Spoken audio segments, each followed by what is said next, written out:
First of all, I'd like to say that our entire group is. I understand Coach Oates' wife had some setbacks and she couldn't be here. We're thinking of her and she's in our prayers. Our family knows what it's like to be touched by that, and it's a battle. And it's amazing the focus that he's shown. From the game standpoint, really it wasn't that different than our game in the Convo, except we weren't nearly as efficient offensively. And the second half, it was toe-to-toe, back and forth the whole time. We dug ourselves a little too big of a hole. The run that against most teams this year would have got us the lead early in the second half. They were able to hold us off by going crazy a little bit on their own. And they hit 14 of 27 threes. But they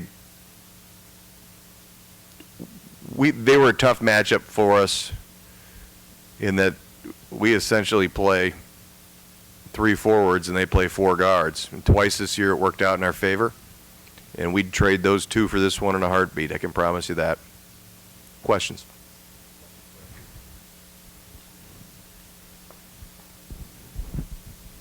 Jerron, you might have been one of the best, well, certainly one of the best, if not the best, in the MAC this season at distributing the ball and getting the ball into the hands of scorers. Early in a game like this, when the offense is kind of struggling to click, what's that like for you, and just trying to find somebody open and get the offense going on your part?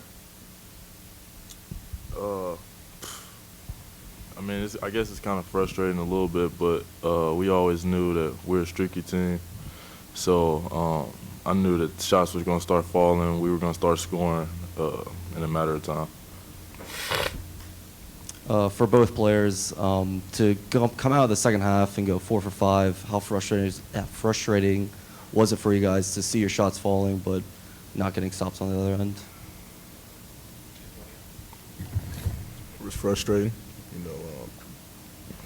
We couldn't clamp our heels down and get stops. They were 29% on the season from 3. And they came out and they shot the lights out. I think it was 32 or 33. Close though, was it? You're thinking of Lamonte? Yeah, my fault.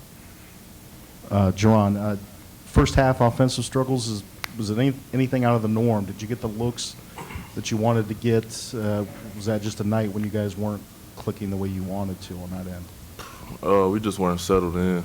We were very anxious. The ball was a little sticky. We just weren't playing like we normally play. That's about it, really. Tony, you've been sort of an both inside and outside presence this season, but put up 4 shots from behind the arc early. Was that just where you were? Was that an attempt to maybe energize the offense a little bit, or is that just where you're comfortable in warm-ups today? It was feeling pretty good, so I let a couple fly. 1 fell, 3 didn't. Tony, you had 16 points with 18 minutes still left in the game, and then no points the rest of the game. What happened as far as defensive-wise that Buffalo did to you to just stop you from scoring? Nothing.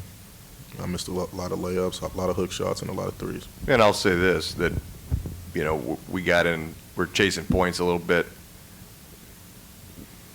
Him rolling to the hoop got a lot of people open on the perimeter. I mean, we scored 45 points in the half.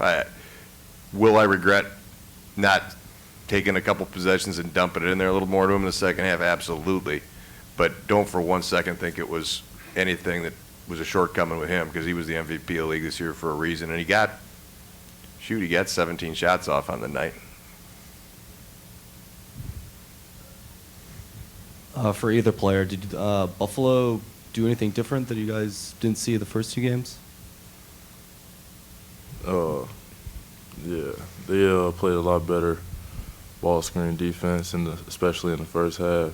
In the first half, they did a lot of flat hedges, and then in the second half, our ball screen actions started working for us, and they were kind of confused on what to do. So I feel like they did a good job in the first half, ball screen defense, and it kind of got us out of a rhythm. Tony, your MAC season's over with, would you like to play in a postseason tournament if Ohio is extending an invitation? Is that Absolutely. Just for our young guys. any other reason? Because that's not off. It's not the sentiment every time. For every team. Keep the togetherness going. Carry it on the next season.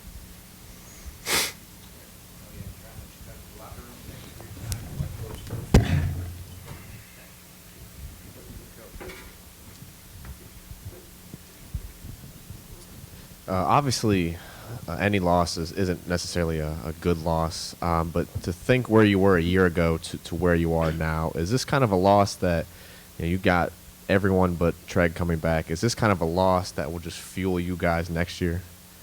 I hope so.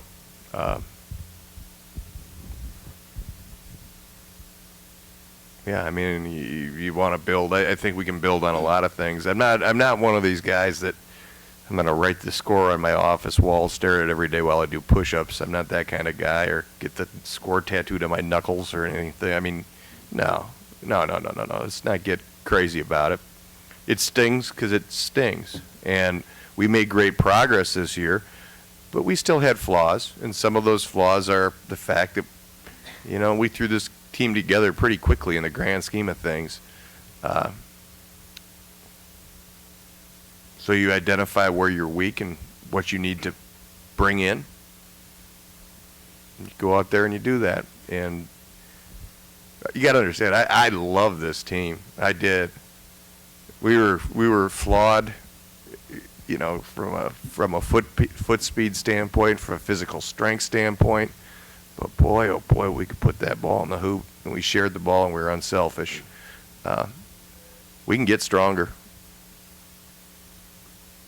We can get better technique-wise with our feet. Can bring in maybe somebody to help us with our feet. But the bottom line is, despite our flaws, this hurts really bad because we had a chance, and everybody in here knows it. We lost to a team we lost to 0 times during the year, and they got us when it mattered, and that's why it hurts.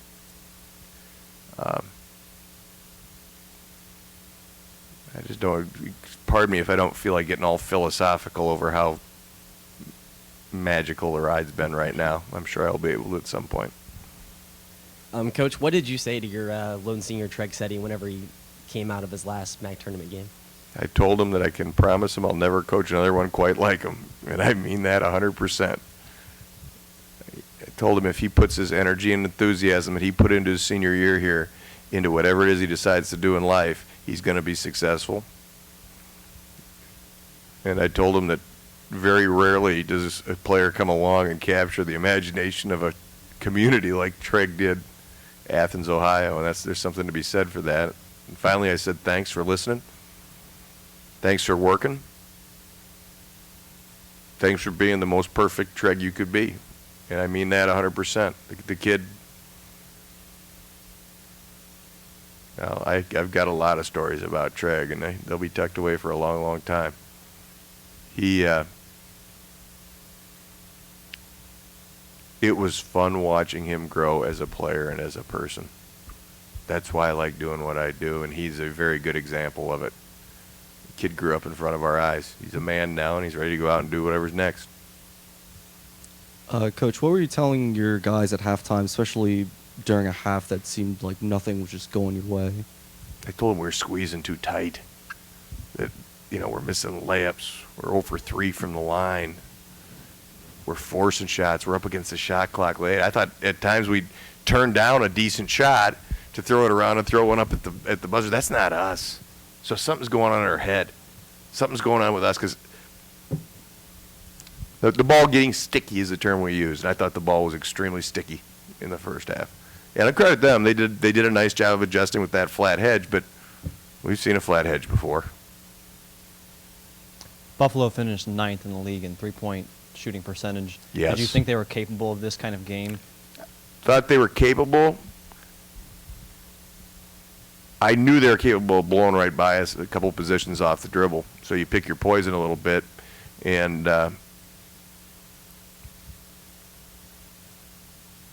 you go 7 for 15 out of Hamilton and Connor, and then you got the Nick Perkins' cherry on top of the sundae with the 3 for 3.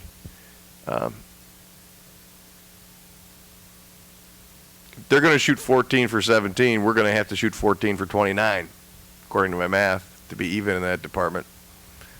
They got us in our strong suit today, and yes, absolutely. They are really, really good at drawing fouls, getting downhill. They are pretty good at shooting the 3. If I'm going to pick my poison, I was going to err on the side, but honestly, we adjusted out of that too, and we still couldn't stop them.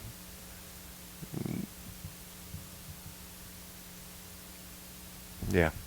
Again, tough matchup, and when they're shooting it like that, we couldn't. And I say that we didn't guard them any worse than we did at the Convo. We just got the free throw line a whole bunch, and we weren't able to do that tonight. Coach, to follow up, you mentioned kind of the ball being sticky, the mentality. Do you think your players had kind of a different mentality coming into this game, knowing that, hey, we beat this team twice? Oh gosh, no. If they, I didn't see any of that in their eye. They wanted to get out here and play today, and they're eager. It didn't matter if we were playing Buffalo or whoever. It didn't make any difference. They were very. In fact, I think they might have stared at it a little too hard. I think they might have been a little too amped up.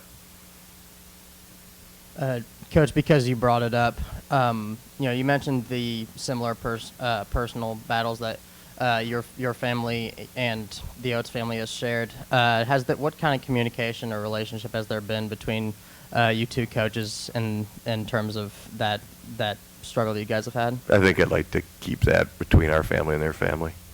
All I know is they mean a lot to us, and shoot, my wife had hers all done in the off season, and she's not. Yeah, I mean, our battle was very, very scary. It wasn't probably as severe as what they're going through, and they're going through it during the season, and it's hard enough to do that as a husband, as children, but I can't imagine how difficult it is for her, because her heart and soul, her whole life, she's worked to help her husband get to this point. It's hard. Coach, you heard Tony answer the question, how much would it mean to you and this group to continue to play in the postseason in some form or fashion, and do you have a feeling about that right now? There are years that it's right to play in those events, and there's years where, honestly, you need to be euthanized. This is not a euthanization year. This is a move forward and keep playing with this group, get them into some postseason. They deserve to play. They do. They deserve to play. They earned it. They earned that right. And if you're going to listen, they got 80 jillion 1A football bowl games. Why can't we have ours?